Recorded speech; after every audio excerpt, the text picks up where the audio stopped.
So welcome everybody. So good to have you all here. I don't even know what to call this. Message, sharing, pick your favorite word. Is that everything is what's being searched for, what's being longed for already.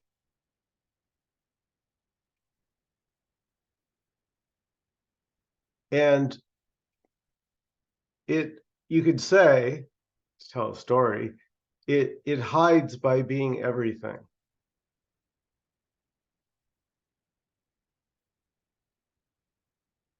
So it doesn't matter what it is, it's this, whether it's silence,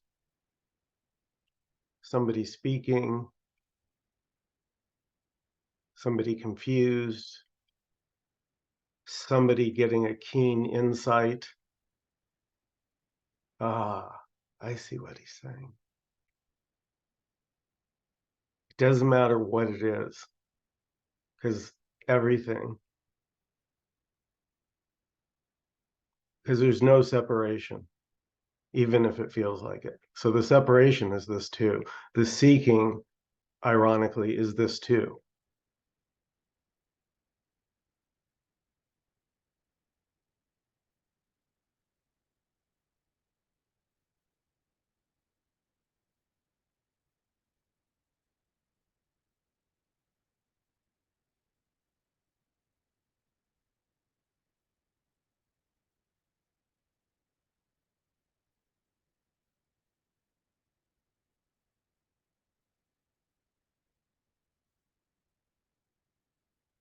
So we could say that all knowing is imagined.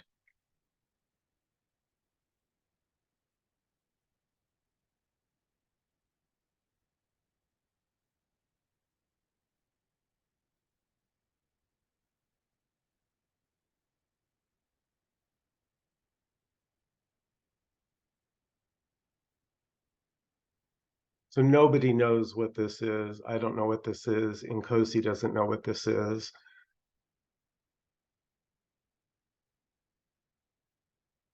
Now we can share stories, but listen, stories are, when they're my stories, they're heavy.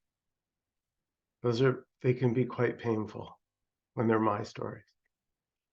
But just stories as they are, naked stories, if you will, the pure story is completely fine. It's just a story. It's just words. There's nothing behind it,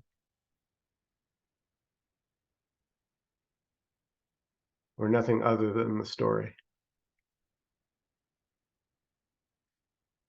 Like the story never becomes anything else but a story. It's and to me it feels real.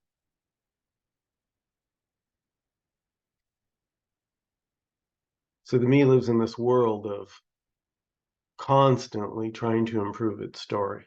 It can't help it. It feels separate. And so it's, it wants to end that separation. But what it doesn't know, so to speak, is it never existed in the first place.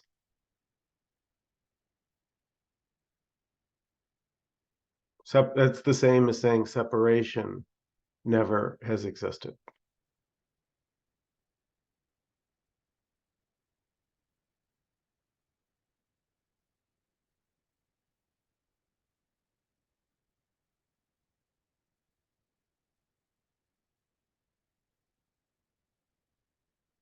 So we can talk about anything, small group tonight.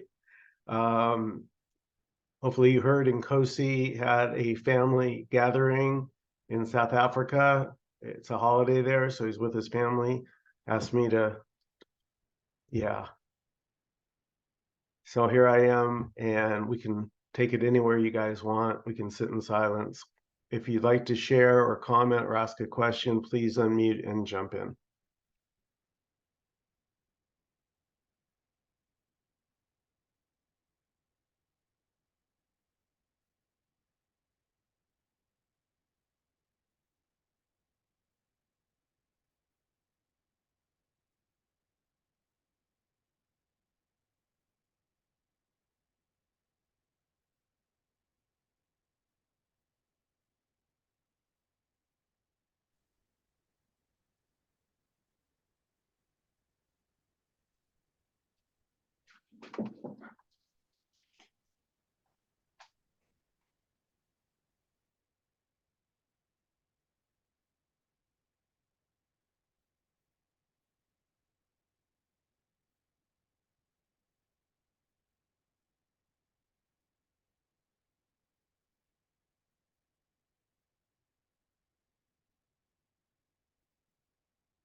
See, if everything is this, that that does kind of put a damper on seeking. If everything is, you know, if that's really seeing, because what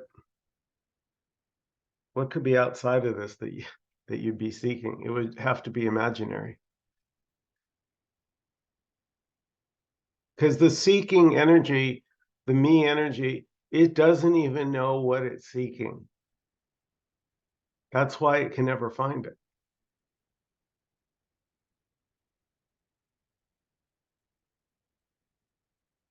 We can say it's just this energy for not this.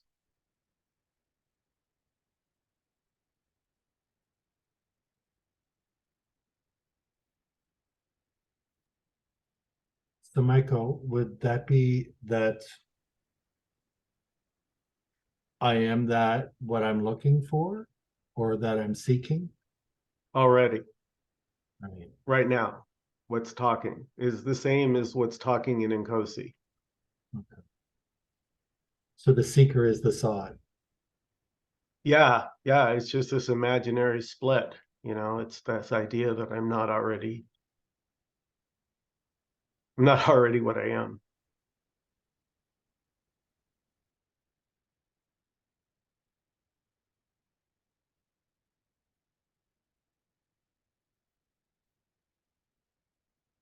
Hi, Alice. Welcome.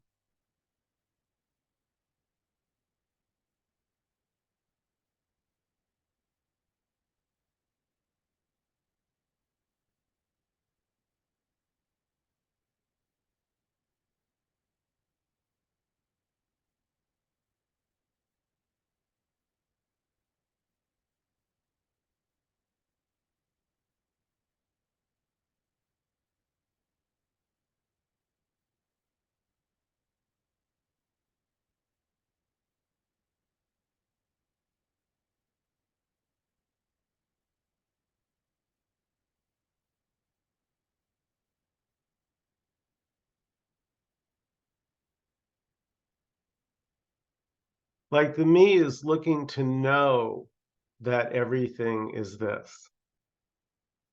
Like that's sort of its criteria. It's like, okay, well, just when I know what everything is, then I'll be there. That's what it imagines. But the message here is this is unknowable. So the me is just seeking for this, like, ultimate knowledge. Give me ultimate knowledge of the universe, of all beings, give me God knowledge. That's what it thinks it wants. It but yeah, it doesn't want to be God, funny enough, because if it was interested in being God, it would just stop. It would just be here, because you can call this God, you can call it love, you can call it silence.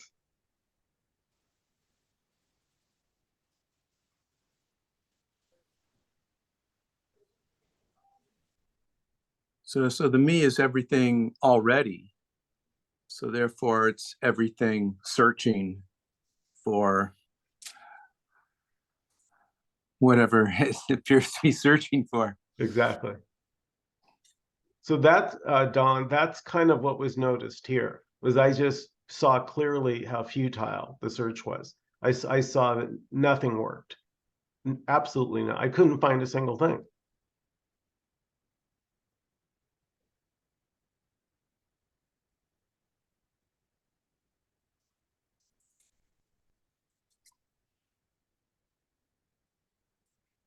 So that's why I sometimes joke as a seeker, I was a failure.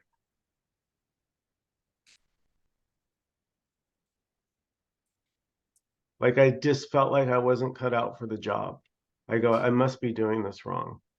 Something's off about life. I don't know what it is, but I sure the hell can't figure it out.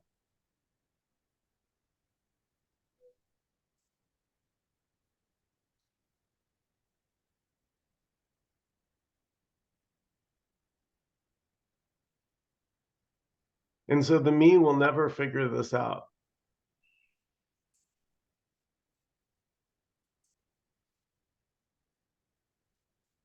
Because the me's already not. Because there's just this. There's just everything. And the me feels special as if it's set apart from everything. And it's like trying to reconnect with the everything, but it's already everything. So what are you going to do?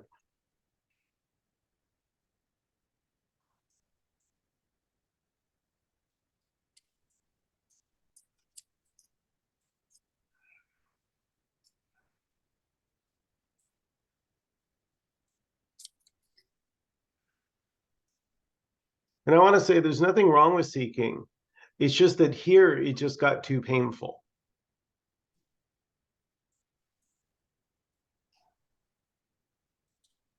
Like I couldn't read non-duality books anymore. Like I haven't, other than mine and Nkosi's.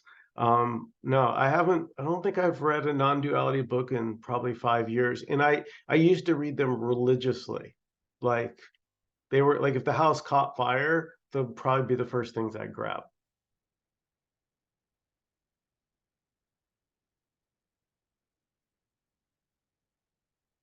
And now I'd be, lobbing them into the fire.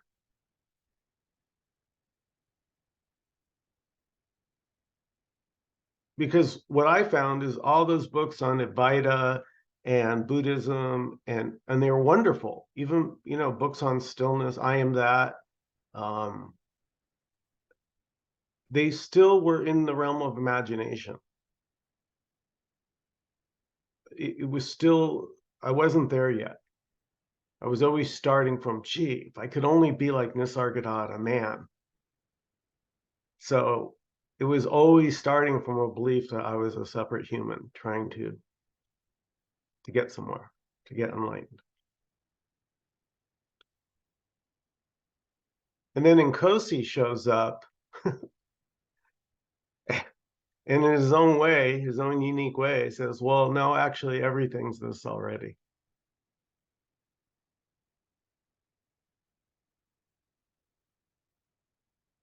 And that just happened to resonate here when he shared that. There was really a deep, deep, yes, of course. So even the me must be this, even if it, doesn't feel like it.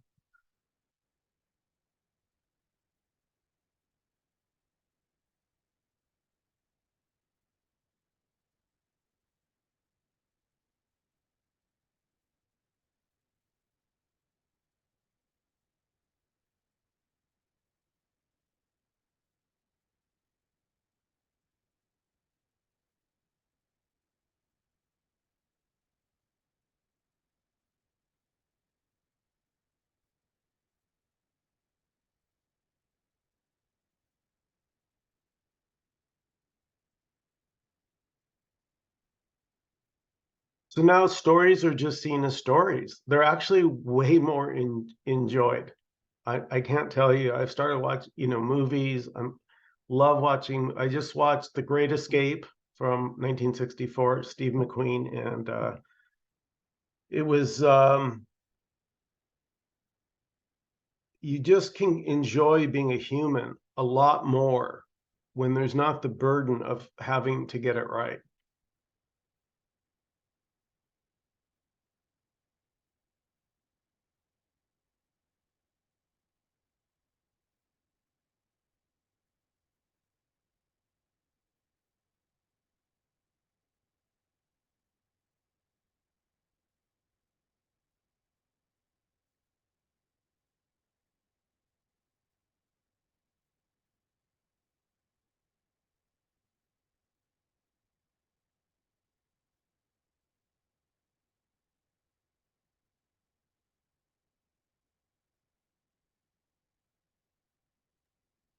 I had a question, Michael.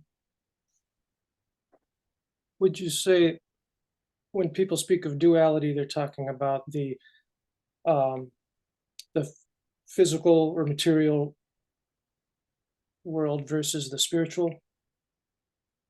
And then non-duality refers to that place where we can identify with both equally?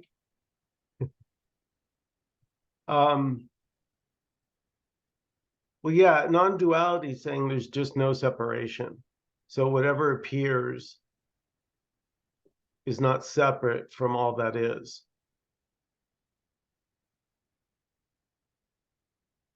But you can't understand that. Like there's no way to say that the appearance is wholeness, appearing limited.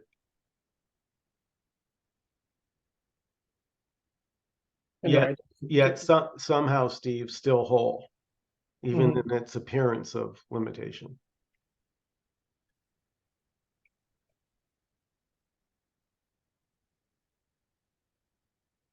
would you think it's our identification with the limited material world that is one of is the main stumbling block uh, to getting to that place, to be able to resonate with everything when we're just resonating with the material? Well, it'll happen very naturally. Like if there's something, and I'll just speak normally, if there's a resonance in you toward this message, toward something about wholeness or all is this, something in you that resonates. You don't even have to know why. And because that's all that it was here, was there was just, and I've used the I've used the analogy of being in love. Of being what? Being in love. Mhm. You don't know why. You just, when you're next to that person, something in you lights up. Can't explain it. You didn't plan it. You can't make it happen. So for me, this message struck me as that. It was everything in me just went, yeah, all is this, of course. It just seemed obvious when, but it can take a while because we're so conditioned, the separation and the stories and the conditioning, all of that imaginary dream can, it can seem pretty thick. And so the love with this message is just immersing yourself and spending more, just like you did the other way. That's how, in a way, that's how we all learned separation, was through rote. I remember my mom when I was, 4 years old, with flashcards, teaching me words on her bed, flashcards. Kids are like, today they'd be like, what are flashcards?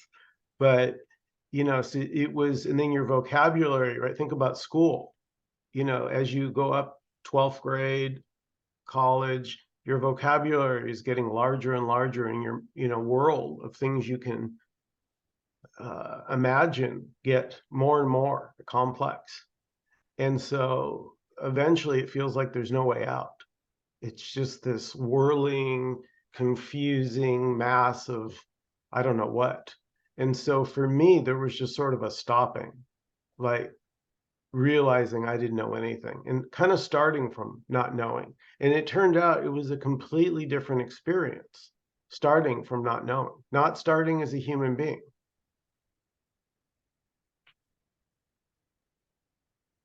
Was that also accompanied by a desire to not know? Or losing the desire to know, to put it another way? Well, imagine, Steve, if you suddenly realized all the money in your wallet was counterfeit. Would you care anymore? Like instantly, right? As soon as you just, someone said, oh, by the way, that, that money is all counterfeit, it's no good. You wouldn't care about it. It would just be Well, paper to you. it would depend on my level of attachment to it, I suppose. Well, no, but if it's counterfeit, it's worthless. You would realize, oh, it's not what you thought it was. Right, right. So what I'm saying is the me, it's not what the me's world isn't what it thinks it is. Like it imagines it's this real solid thing. And a meeting like this is pointing at, well, everything's just an appearance that comes and goes, except for this, what's always here, ever present, It doesn't need a story. It doesn't need a thought. It doesn't need words, and it's still always here.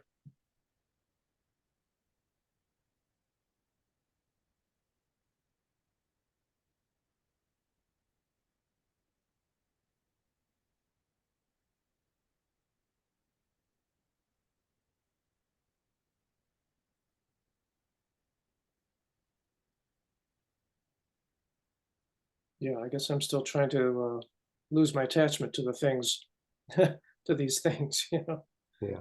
right?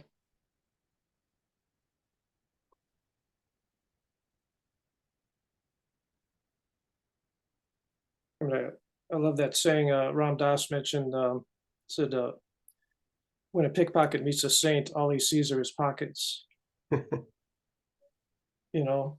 So basically, motivation actually affects your ability to perceive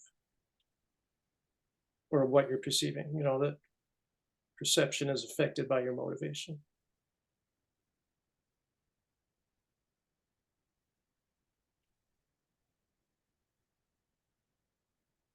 Yeah, I don't know. I mean, we're here. That was just the being right suddenly became second to peace.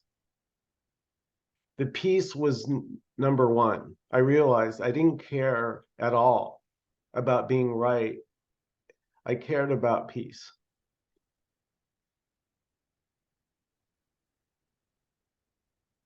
Would that be the same as truth?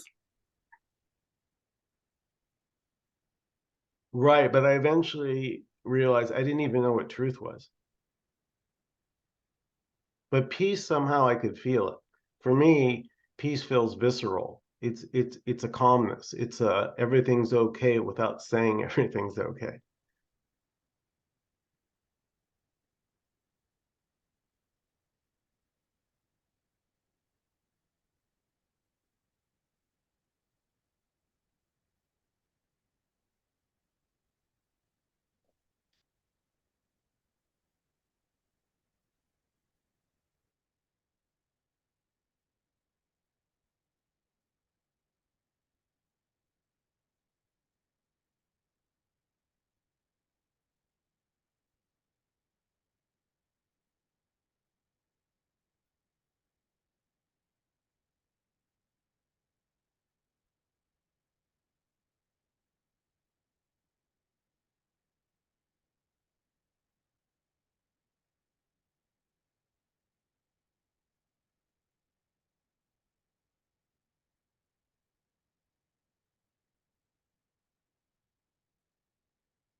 And all is this, it can't be believed.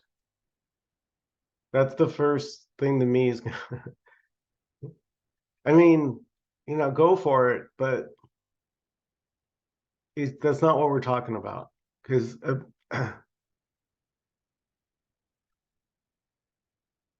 a belief has still got a me that has to believe in it, for it to sort of fly.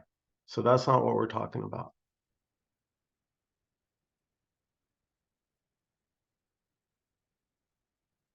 This is prior to belief, prior to knowledge, prior to thought. How can anything be prior to thought or belief if everything is one? If there's no separation? I'm also, as you know, trying to defend that thoughts and beliefs, and the me is everything. Is so there's no to separate them out and to say I'm attached or I'm in peace or something like that is the separation. Mainly because we can say it. If we can say it, it's got to be sort of separate. Uh-huh. But all is this that you say, which includes the me and the me feeling attached or the me feeling calm, like you said. Mhm. So I'm looking at everything is this, and everything the me, the apparent me here, and feeling either peace or feeling attachment, but that's all this. So there'd be no distinction between, quote, feeling bliss or attachment. There'd be no preference if all is this. There'd be no preference.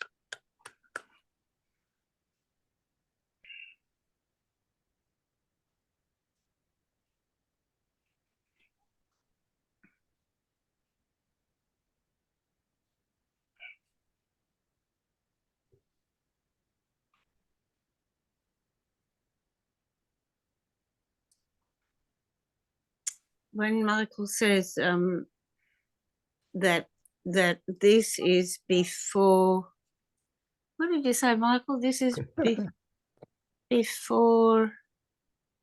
Well, it's before thoughts and words, because it's already here. Before thought arises, before I speak, before you speak, before any sound appears, or if no sound appears. Yeah. And I relate to that. When you say that, I relate to that. I that's my experience of it all too. So maybe, John, maybe when Michael said that, it's just a bit of a story. Mhm. It's a story within this, yeah? It's just a figure of speech. We're always having to compromise when we use language. So Don's right. I mean, there is no before and there is no after. And in a way, it doesn't make sense to say before and after once we are talking about it's all this. But we're still talking in English. So we use these images and the terms. So, but yes, thought creates before and after. So we are also pointing to something else, although we use the term before thought, or let's say outside of thought would be another way of saying it, or, but anyway. It's just pointing to the fact that thought is creating all of these distinctions. And yes, all the distinctions are it too. So preferences, I mean, the preference, there's no preference to not have a preference, right? So, I mean, you said it just keeps going on that way, right? We can't say what it is. It never resolves into an image, a tidy little image that we can hold on to. But the point is the me energy is looking for that. Yeah, the me energy is the one here that's looking to get it nailed down and to figure it out and to say, which side of the fences are we on, or this or that? And as long as that energy is a kind of entertained, then there's that struggle of suffering, and that's kind of what we're pointing to. But again, as Steve was saying before about, well, I guess I'm still attached to things. I would say, no, you are not attached to things, because there are no things and there is no you, but there is this energy of attachment, which we could call, or identification with the me and with the story and all of that. But that's not you either. That's just, I mean, the me is that, that attachment. But that's not you in particular. That's that's the me energy for every so-called person. That's the way it is. And that me is a pickpocket, as you mentioned. It is. So it's going to go right to the thing and try to get it and use it. And you can, however many saints are in the room, it's just going to look at that, look for that thing. And that's the me. But again, I'm just saying that's not you. There's no you in this. Well, there's the part of the human mind, it has its own motivations, right? Right. The ego. Exactly. Mm-hmm. works the way it works.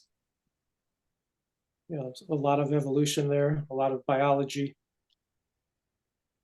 Yeah, it's an ongoing story. But this is not the story. That's kind of what we point to here. Mhm. Well, that can be transcended, right? Well, I would say it's already transcended, but you know, yeah, it could go into these questions about, yeah, transcending. I'll let Michael handle that. Michael, can it be There's- transcended? There's already no one to transcend anything. Um,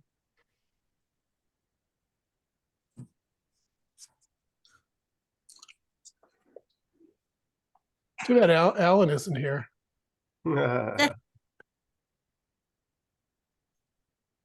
I like what you said, Dan, the me energy. That's Yeah. a beautiful way of putting it. That just really lightens it up for me. Just lightens up. It's the me energy, the one me energy. Exactly. That energy is just like, oh, it's not mine. It's very beautiful. Thank you for that. Oh, great, Little great, nugget. yeah.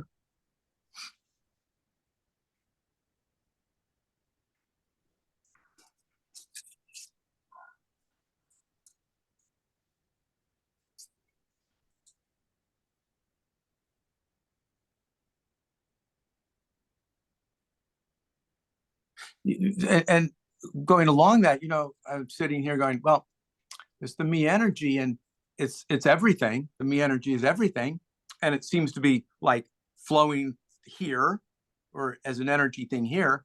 And so in that way, as I sit here with that kind of thing, it's like, well, me is good. I am me, and me is good because me is everything as me energy here now. It's like it's okay to be me.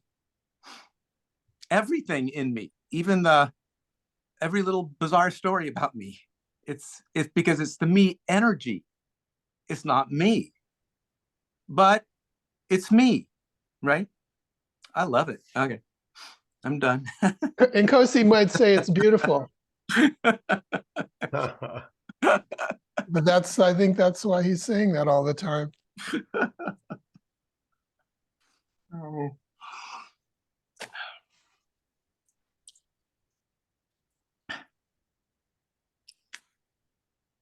Thank you, Don.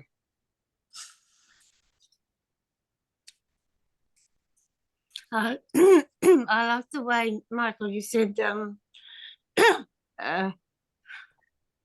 it's sort of that your experience was that you wanted the peace more than say I can't quote you properly. You wanted the peace more than the something. Being right. Being right, yes. And what my experience is of that is that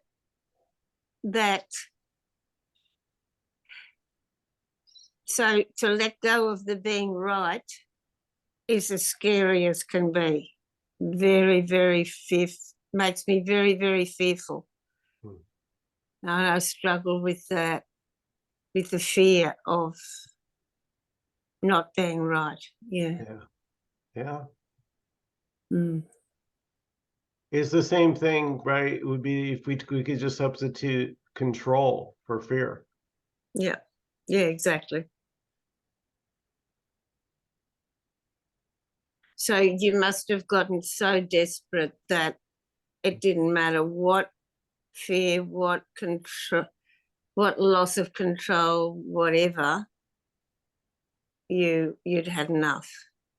Well, I just ran out of tries. Like I tried everything I could get my hands on, every book, every tape, every YouTube video. It wasn't for lack of trying, but at a certain point I could see the futility. It's like I said, when you start realizing, to go back to my phony money, when you start realizing that all knowledge is, it's counterfeit. It's not the real deal. And I just wanted the real, something in me had to have the real deal. It was beyond wanting, because it was something that was with me from childhood. I was never quite comfortable. I couldn't quite get life to work pretty much from the beginning. Like I just,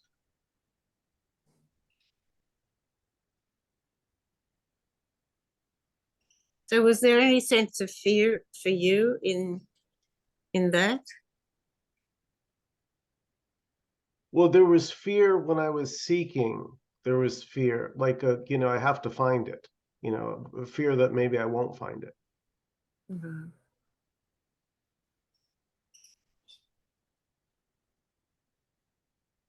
Because I think I'm seeing it more like a choice to stay in the shit and and the control, and then step out of it and say I'm done with it.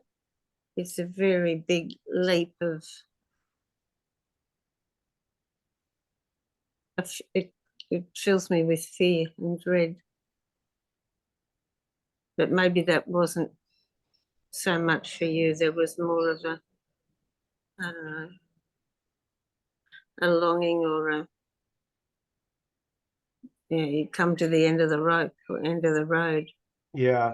So here it was just seeing, Faith, that being right didn't really, arguing, or it didn't really make me happy. Like I didn't really Yeah, kind of, yeah. I really appreciate you saying, you actually using those words, being right, because being right describes what holds me back from jumping off the cliff. But again, I would just, reinforce that that isn't you, Faith. That is the me energy. Yeah, The yeah, me energy needs to be right. It yeah, cannot choose to do anything else, because that is what the me energy is. yeah, I need to get it, and I need to be right, because if I'm not right, then how can I get what I need to get? That's why I need to know, and I need to, I need yeah, to, yeah, yeah. yeah. Right. I was right into the story of it. I realized that, but Yeah. I can find it helpful to be in the story and trying to, figure out what's what in the story. I realised I was so, and I always appreciate somebody telling me that I am in the story, but I don't know, somehow it can be helpful. Does that make sense? Be helpful to be in the story?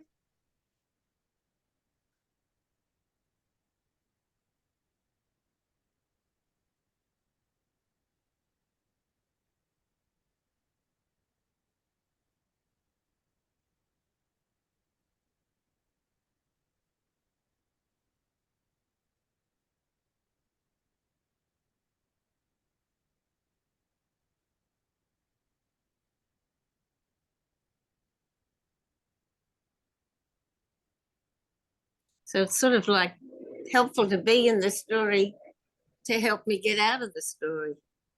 A bit of a paradox. well, yeah, it's his. Are you sure you're in? Are you sure you're in a story? No, thank you. I've got to go. Sorry, guys. It's lovely to be with you. Thank you, Faith. I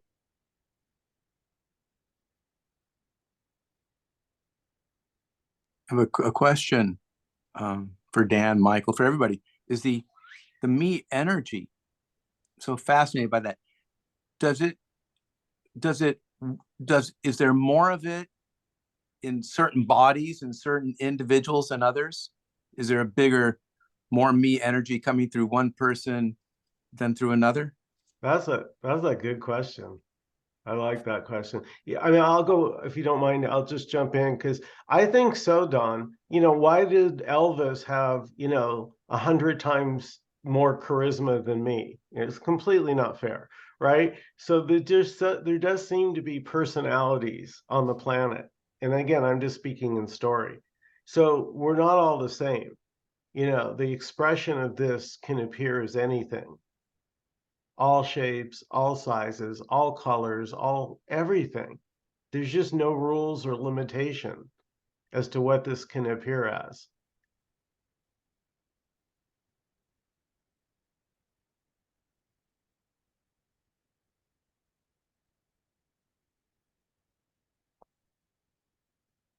So in a way, the answer then is yes and no. Maybe yes in a certain way, in a certain story. Maybe some people seem to have more me energy than others. I mean, that's what we normally talk about when we see somebody is, whoa, very spiritual, and then somebody else is like very unspiritual or whatever. I don't know. That's a story.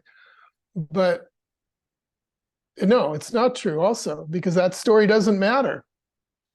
That story, as Michael just said, there is no limitation. So that story doesn't really relate to what actually is.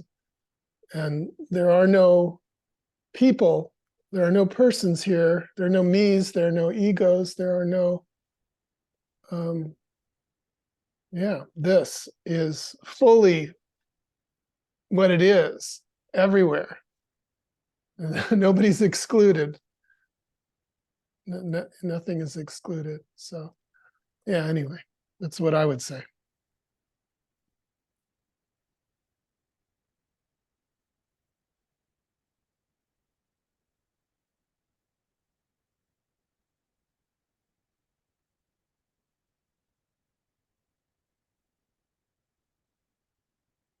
And even in the religious stories, you have all these tales of like the biggest sinner, in a moment was converted and saw God. So, I mean, it's a kind of a metaphor for the fact that these stories don't really mean anything, even though, the stories are there. What I mean is the story of I'm a sinner, or I'm too materialistic, or too whatever to get this, or not smart enough, or not sensitive enough, whatever it is. So is it the story that's creating the energy? Well, I would say the story is the energy. They're the same thing.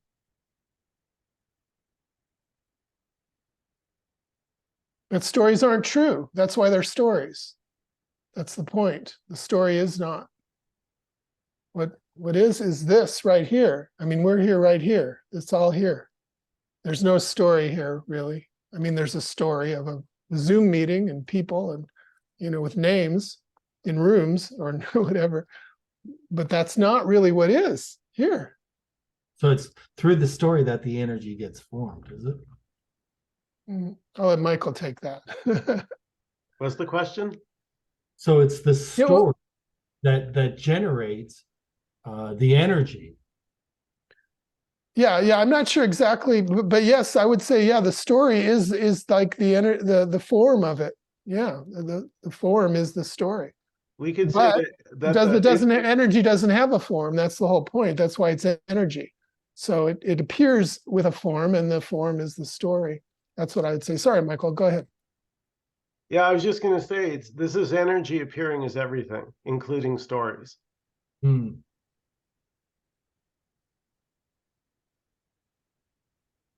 And when I attach the me, it becomes even more so, I think. So is it opposite? Yeah, I think I got what you just said. I think that made some sense.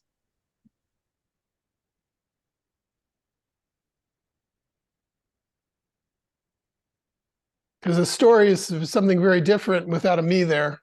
There's still a story, but yeah. Yeah, they're much lighter, much freer, much more playful. When they're not held tightly, taken so serious. And the me can't help it. As Dan said, the me is gonna take its story seriously because it thinks it's in the story. So of course it's gonna take it seriously. But what's being shared at this meeting is a story is just a story.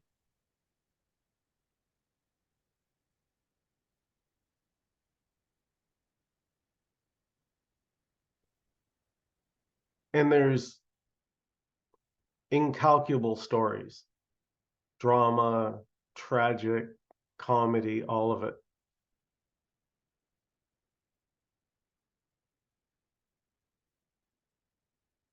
And it sounds like in the story of Michael, there was some kind of seeing that Michael is not the story. That you sort of somehow saw, we'll just say saw, it's not a great word, but that you actually were not the story. You weren't involved with that story. Somehow it was seen, I don't know, but Yeah. but we Yeah. can't really say that there's nothing that you can do to see that, Yeah. but it can be seen. No, I know what you mean, Dan. That what kind of like what you're like, there can be this attachment to the story. So the story is kind of protected. And if somebody, right, insults my story, it triggers something here, right? That want to get back or do something to make that pain that that person inflicted upon my story, and now I'm left suffering. So that whole thing just collapsed. But you didn't do anything to make it collapse, I think is the point.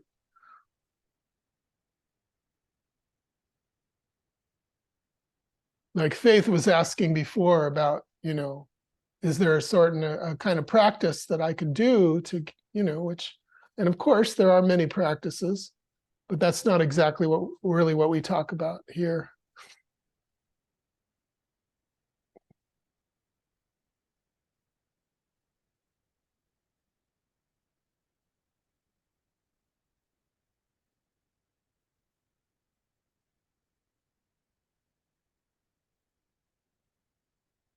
Any other last comments or questions before we close out this night? And Nkosi assures me he'll be back next Wednesday night at the end of our usual Wednesday session, and he's looking forward to it.